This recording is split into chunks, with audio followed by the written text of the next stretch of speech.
Bismillahirrahmanirrahim. Assalamualaikum warahmatullahi wabarakatuh.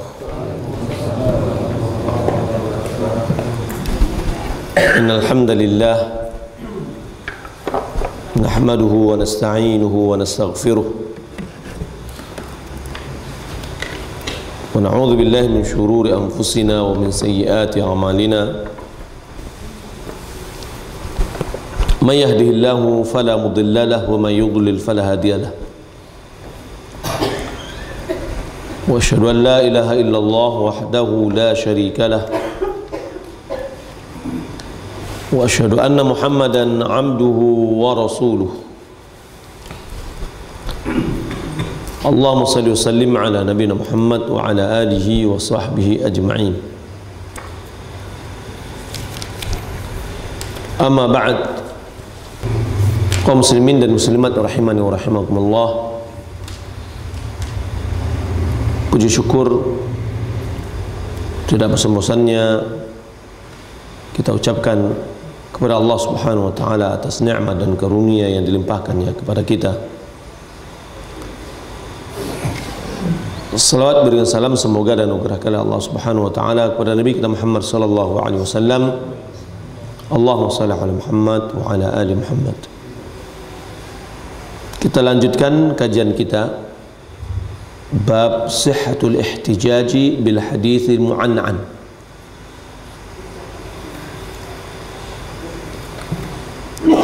Sahnya berhujah dengan hadis mu'an'an.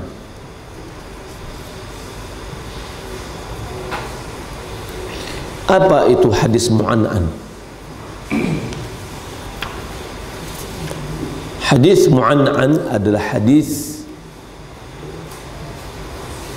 yang di dalam periwayatannya itu terdapat an fulan an fulan.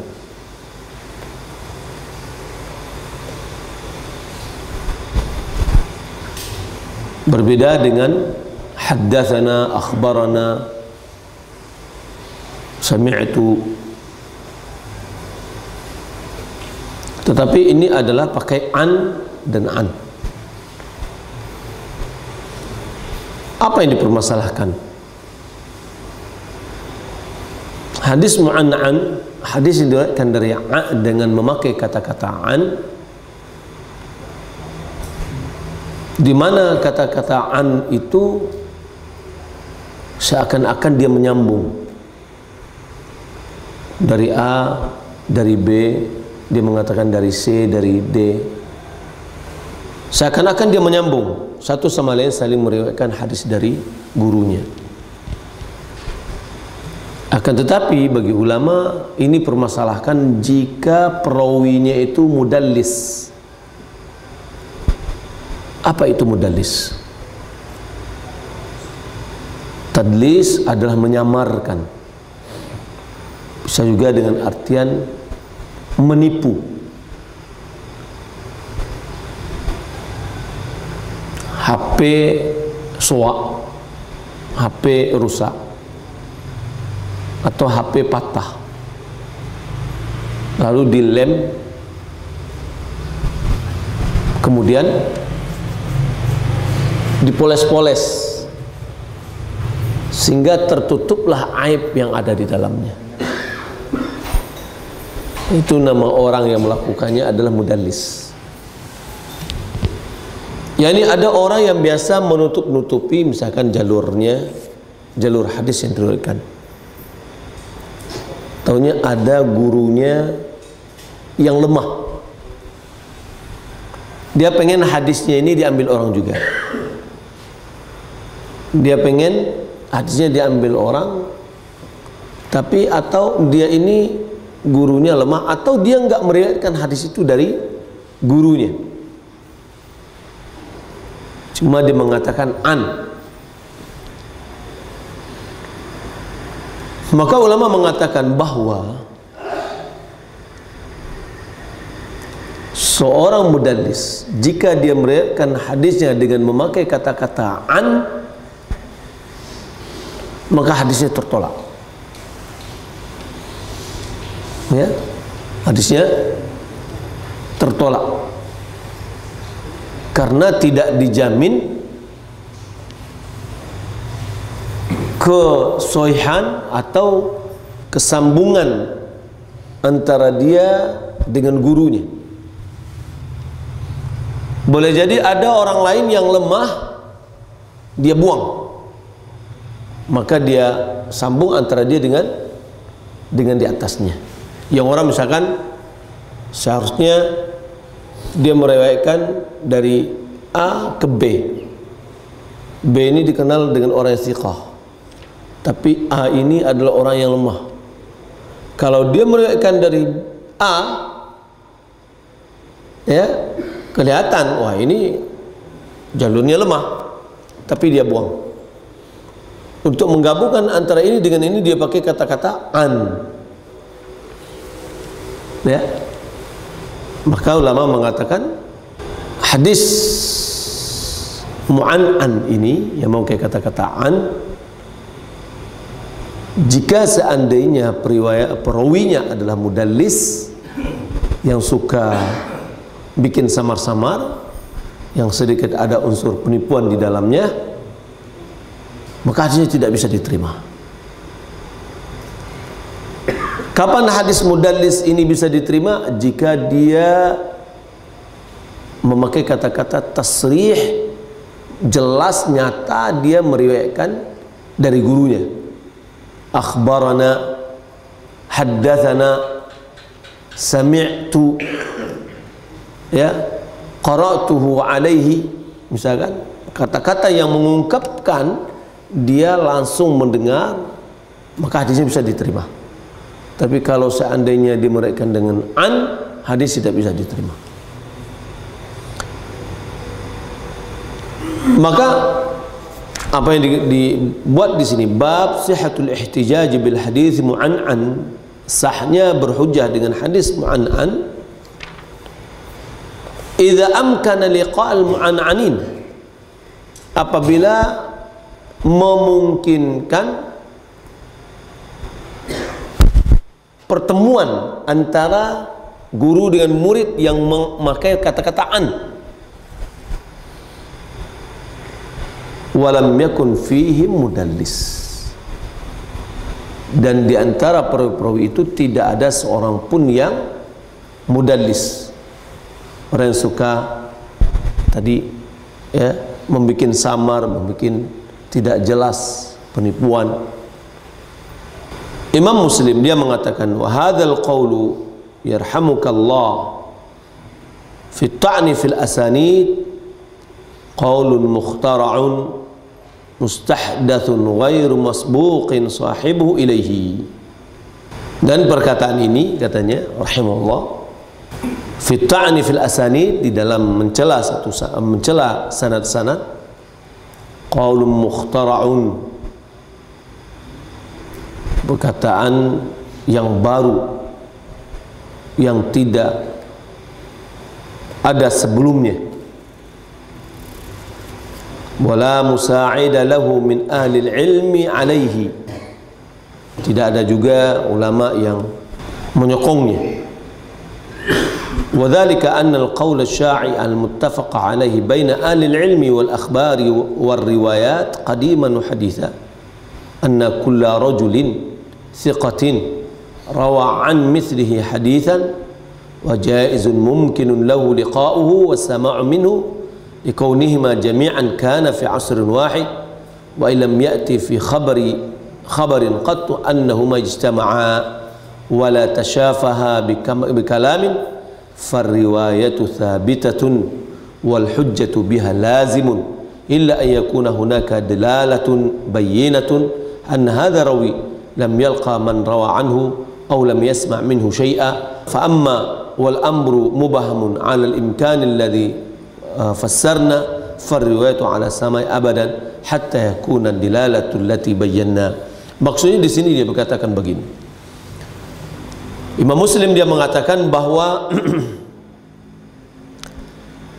yang telah disepakati oleh ulama hadis semenjak dahulu dan sekarang,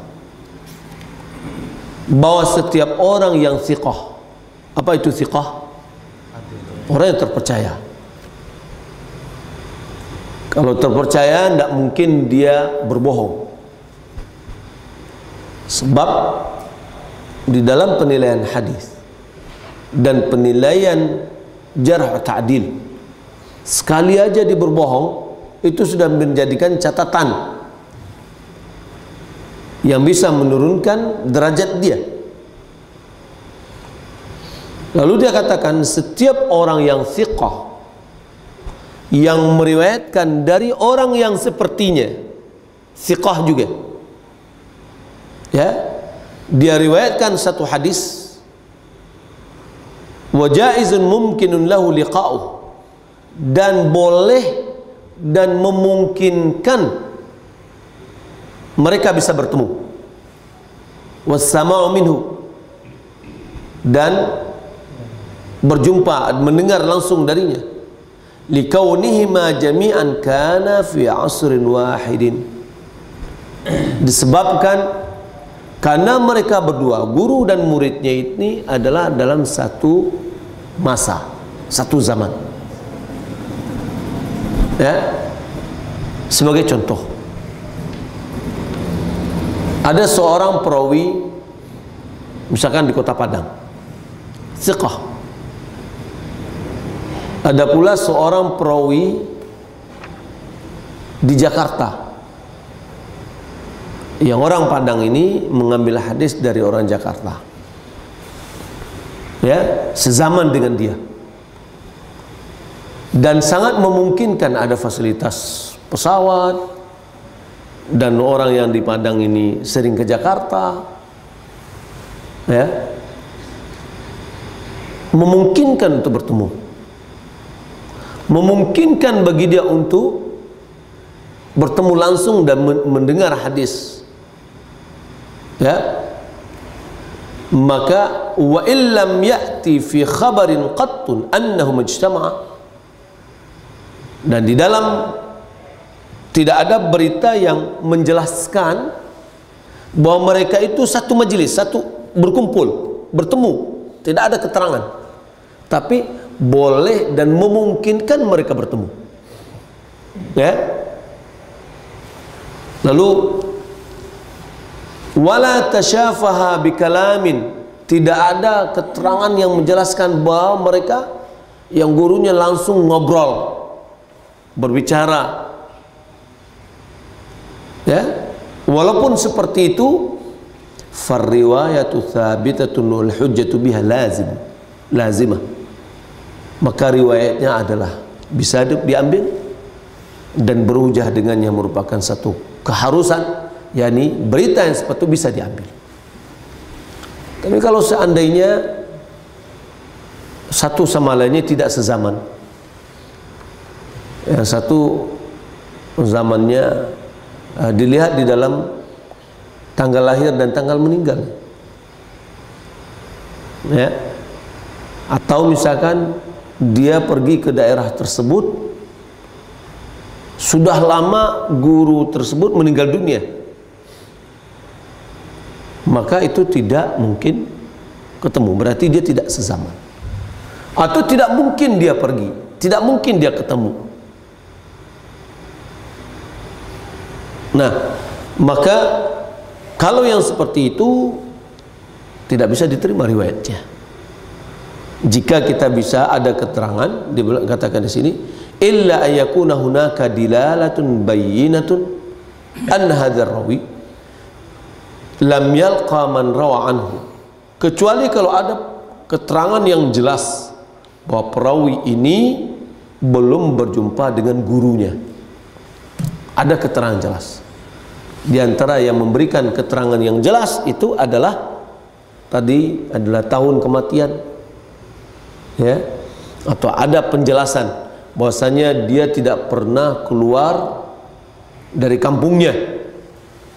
Yang di Jakarta juga tidak pernah keluar dari kampungnya, ya. Aw lam yasma' minhu syai'a atau ada penjelasan bahwa dia belum pernah mendengar sama sekali dari gurunya tersebut, ya. fa amma wal amru mubahamun alal imkanil ladzi fassarna farriwayatu ala sama ya abadan hatta takuna dilalatul lati bayyana. Adapun kalau permasalahan hanya sebatas dugaan, mubaham, enggak jelas, ya, mubahamun alal imkan, dia itu tidak jelas apakah memungkinkan atau tidak memungkinkan dan seterusnya, maka seperti yang disampaikan oleh Imam Muslim, riwayat anggap riwayatnya juga telah mendengar dari gurunya. Apa yang menyebabkan itu adalah thiqahnya tadi. Orang yang terpercaya, dia tidak akan mungkin berbohong. Kaum muslimin dan muslimat dimuliakan oleh Allah Subhanahu wa taala. Jadi sebenarnya inti yang disampaikan oleh Imam Muslim di dalam bab ini adalah sekitar itu, penjelasan tentang hadis mu'an'an. Disinilah terjadi perbedaan syarat dalam Sahih Muslim dengan Sahih Bukhari. Sahih Bukhari, dia tidak mencukupkan seorang murid dengan gurunya itu sezaman, tapi dia haruskan berjumpa, ya. Jadi harus ada keterangan bahwa mereka berdua ini sudah berjumpa, baru dia bisa mengambil hadisnya. Tapi kalau seandainya hanya sezaman saja, maka itu Imam Bukhari dia tidak mengeluarkan hadis seperti itu. Berdasarkan inilah ulama menilai bahwa kriteria dan persyaratan Imam Bukhari lebih kuat ketimbang dari persyaratan Imam Muslim. Dari sinilah derajat Sahih Bukhari lebih tinggi daripada derajat Sahih Muslim. Kemarin atau sebelumnya kita telah mempelajari ada ulama seperti ulama Maroko Al-Magharibah, mereka lebih mendahulukan Muslim dari Imam Bukhari, yakni dari Sahih Muslim daripada Sahih Bukhari. Kenapa? Dari sisi penyusunan, metodologi penyusunan kitabnya, penyusunan hadisnya. Pertama, hadisnya tidak sering berulang. Adapun tetap ada juga berulang, akan tetapi tidak sebanyak Imam Bukhari. Disebabkan dasar mereka untuk membuat buku itu sendiri.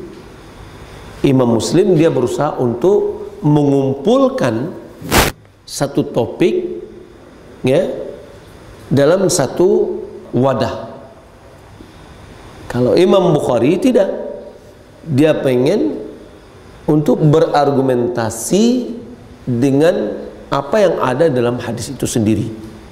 Terkadang dalam satu hadis terdapat misalkan 3 atau 4 pembahasan di dalamnya, maka dia ulangi atau dia penggal-penggal sesuai dengan kebutuhannya.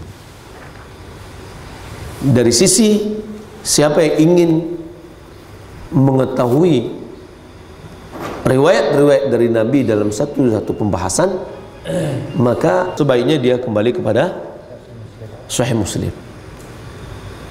Tapi bagi siapa yang pengen memahami cara mengambil istinbat atau memahami hadis, maka dia kembali kepada Imam Bukhari.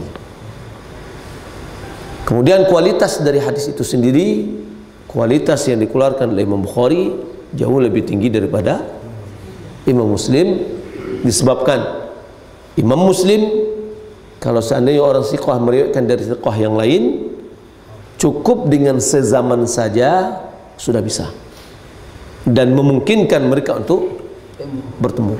Kalau cek di Padang, cek di mana? Kalau di Mekah masih kemungkinan, ya, di ujung dunia.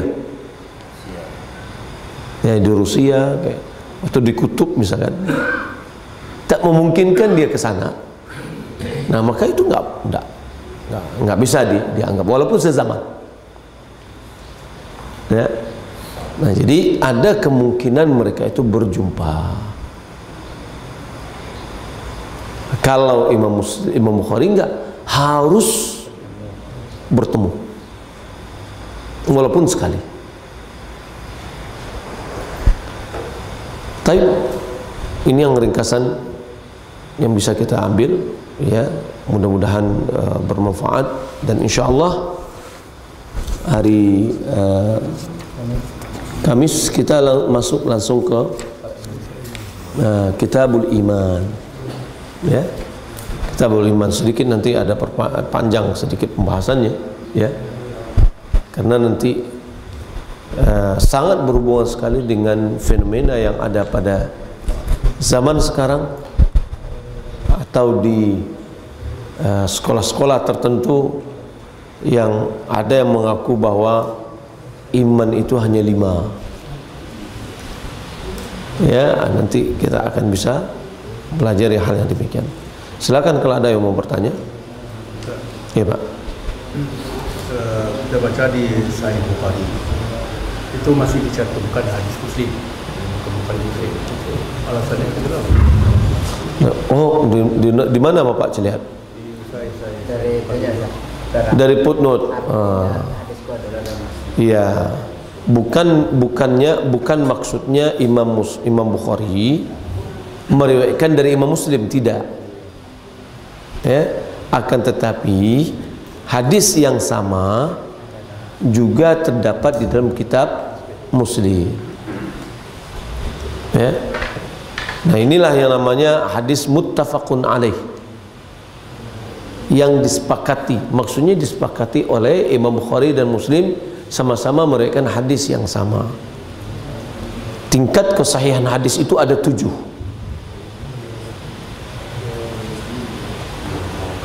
Hadis yang sahih derajatnya ada tingkatannya 7. Siapa yang tahu apa itu hadis sahih?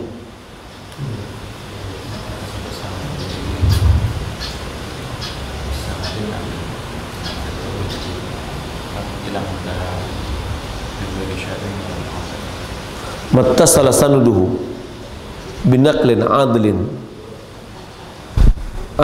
udulin dhabitina, ya, an mithli ila muntahahu. Itu berulang-ulang.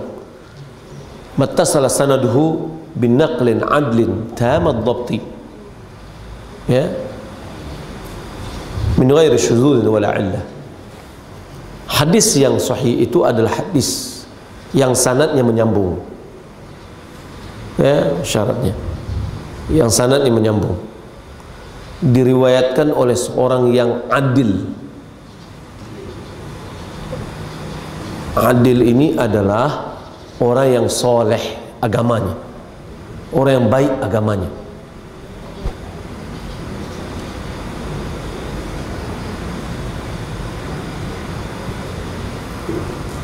Tamad dhabtu, yakni dhabitnya sempurna. Apa artinya dhabit?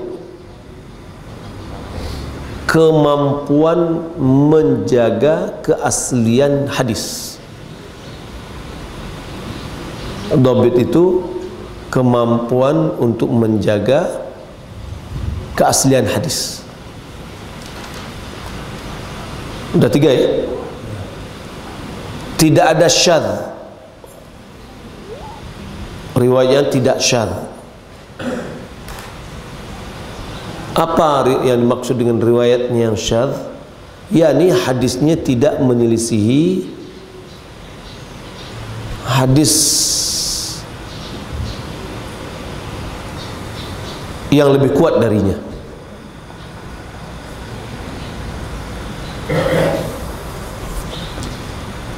Sebagai contoh,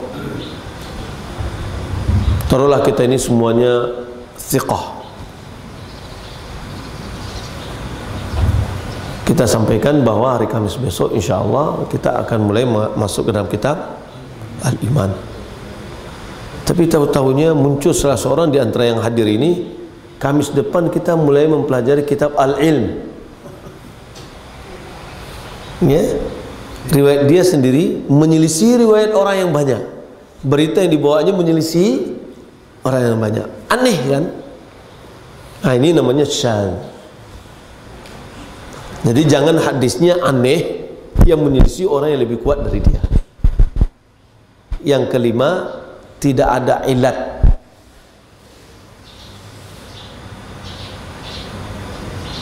Ilat ini apa namanya? Ilat itu ada satu penyakit yang mematikan. Yani illatun qadihah. Ilat yang bisa mencacat, memberikan cacat noda pada dirinya. Sama dengan begini. Kalau kelihatannya ini sehat-sehat aja, tapi kalau ketika dibawa ke labor, wah penyakitnya sekian gitu loh. Nah, itu namanya dia punya penyakit. Hadis itu kalau dilihat aja begitu, wah hadisnya sahih, tapi setelah ditinjau kembali, oh tahunya penyakitnya sekian. Nah, itu menunjukkan namanya ilat. Nah, hadis yang sahih itu harus memiliki 5 kriteria ini. Ini hadis yang sahih. Nah, ada 5 syaratnya.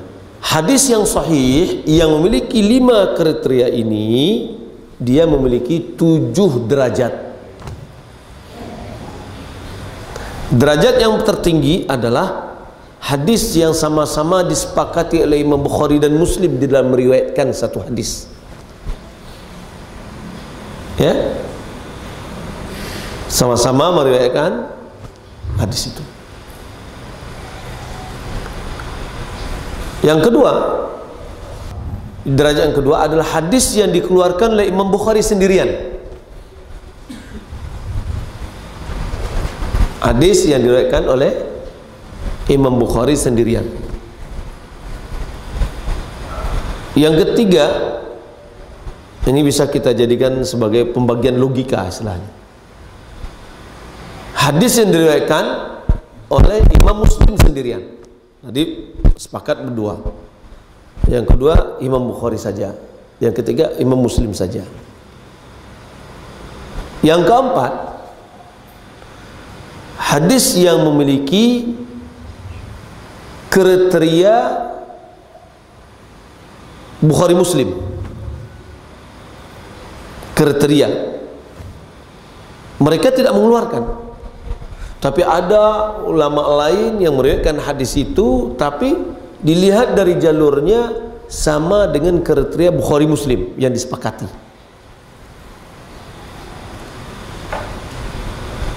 Yang kelima, hadis yang memiliki kriteria Imam Bukhari saja.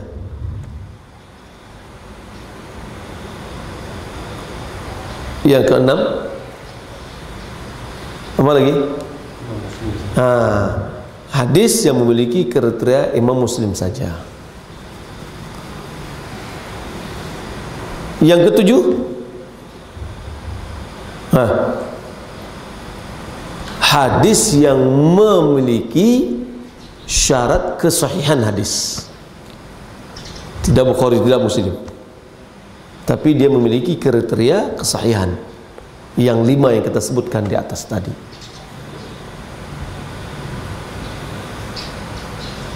Nah, untuk apa gunanya kita mengetahui membagi derajat hadis sahih ini? Kegunaannya adalah ketika kita mentarjih. Apa itu mentarjih? Menilai salah satu dari hadis itu yang lebih kuat. Jika seandainya 2 hadis sepertinya saling kontroversial dan tidak bisa kita kompromikan, maka karena tidak mungkin kita mengkompromikannya, diperlukan mengambil salah satunya. Itulah namanya mentarjih. Kalau seandainya satu permasalahan A, yang satu disokong oleh beriwayat dikeluarkan Bukhari Muslim, yang satu lagi pendapat yang kedua dari permasalahan itu, misalkan yang satu lagi adalah hadisnya dikeluarkan oleh Abu Daud sesuai dengan 5 kriteria kesahihan hadis, maka kita akan bisa melihat hadis yang disepakati oleh Imam Bukhari dan Muslim itu lebih kuat ketimbang hadis yang hanya dikeluarkan oleh Abu Daud yang memiliki 5 kriteria. Nah, dari sini kita akan bisa melihat pentarjihannya dari sisi apa. Ya, itu gunanya derajat-derajat yang dibuat oleh ulama di dalam kesahihan hadis. Wallahu a'lam. Ada yang mau bertanya? Ini sedikit kita masuk ke dalam ilmu hadis, ya. Fadhal. Pembagian tadi ini adalah derajat yang mereka masing-masing itu yang awal lebih tinggi ya saya. Pertanyaannya kan, kenapa hadis yang kriteria Imam Bukhari dan Muslim di bawah hadis yang dari Muslim? Padahal kita ketahui dari syarat Imam Bukhari itu lebih kuat. Kenapa hadis yang memiliki kriteria Imam Bukhari Muslim atau kriteria Imam Bukhari yang tidak diriwayatkan oleh Imam Bukhari dan Muslim di bawah derajat hadis yang diriwayatkan oleh Imam Muslim? Ya. Ada perawi ketika apa yang dinamakan muttafaqun alaih, ketika perawi-perawi yang dicantumkan itu sama-sama itu perawinya, sama-sama itu perawi. Imam Bukhari juga, Imam Muslim juga. Mungkin berbeda dari guru, ya, atau boleh jadi dia sama dengan dari gurunya, satu jalur ke atas. Itu berarti namanya muttafaqun alaih. Ada yang kedua, hadis ini tidak diriwayatkan oleh Imam Muslim, tapi diriwayatkan oleh Imam Bukhari saja. Maka kedudukannya di bawah dari yang sama-sama disepakati, ya. Atau Imam Muslim saja meriwayatkan, Imam Bukhari tidak meriwayatkan hadis, ya. Derajatnya yang ketiga, karena apa namanya, dari sisi ketika misalkan dua orang guru mengambil satu pendapat, taruhlah dalam bentuk pendapat gitu ya, itu akan lebih kuat pendapatnya ketimbang mereka masing-masing, ya, karena hadis tadi sama-sama diriwayatkan oleh Imam Bukhari dan Muslim. Maka ini yang menjadikan oleh ulama menilai dia lebih kuat kedudukannya, karena kedudukannya sama-sama. Walaupun tadi dikatakan bahwa kriteria Imam Bukhari lebih tinggi dari kriteria Imam Muslim dalam periwayatan atau memilih sanad-sanadnya. Nah, otomatis tentu kita katakan kan juga dari sisi kalau kita lihat perbedaannya tadi adalah ketika hadis mu'an'an yang lebih dalam. Mu'an'an itu adalah tadi kita sebutkan, yakni hadis yang diriwayatkan dari gurunya dengan kata-kata an. Imam Bukhari dalam masalah ini harus dia yakini dengan, ya, harus bertemu. Kalau Imam Muslim tidak, sezaman saja. Adapun orang-orang yang lain terkadang, ya, Imam Muslim juga memiliki keketatan di dalam memilih, ya. Nah, seperti misalkan ada seorang yang thiqah, dia diakui oleh ulama sebagai thiqah, akan tetapi thiqahnya ini kalau seandainya dia meriwayatkan hadisnya dari orang-orang Baghdad, tidak dari orang-orang Syam, Ya. Nah, ini juga merupakan satu bentuk kriteria di dalam diselisihkan oleh ulama dalam permasalahan apa yang dimaksud dengan syarat Imam Bukhari dan Muslim itu. Apakah orangnya saja tanpa menilai objek, atau juga melihat jalurnya bagaimana? Apakah yang kayak saya katakan tadi, bahwasanya ada seseorang ketika dia meriwayatkan hadis dari orang-orang Syam misalkan, hadisnya banyak yang tidak diterima. Ketika dia meriwayatkan hadis dari orang-orang Baghdad, hadisnya banyak diterima. Ya, berarti ada yang dia thiqah pada dirinya sendiri, dia thiqah. Ya, tapi dari yang riwayat ini dia tidak diterima, riwayat ini dia diterima. Nah, sekarang kalau Imam Bukhari dia mencantumkan seorang periwayat, ketika dia meriwayatkan yang dimaksud ini adalah meriwayatkan dari Baghdadnya atau meriwayatkan dari orang Syamnya. Ada dimeriwayatkan dari Syam, dikatakan karena orangnya rijalul Muslim atau rijal Bukhari, perawinya adalah perawi Imam Bukhari atau Imam Muslim, dianggap itu ada sebagai sesuai dengan syarat Bukhari dan Muslim. Nah, ini yang ketika kedua-duanya sudah sepakat dalam satu periwayatan, ulama menilainya ini adalah hadis yang terkuat.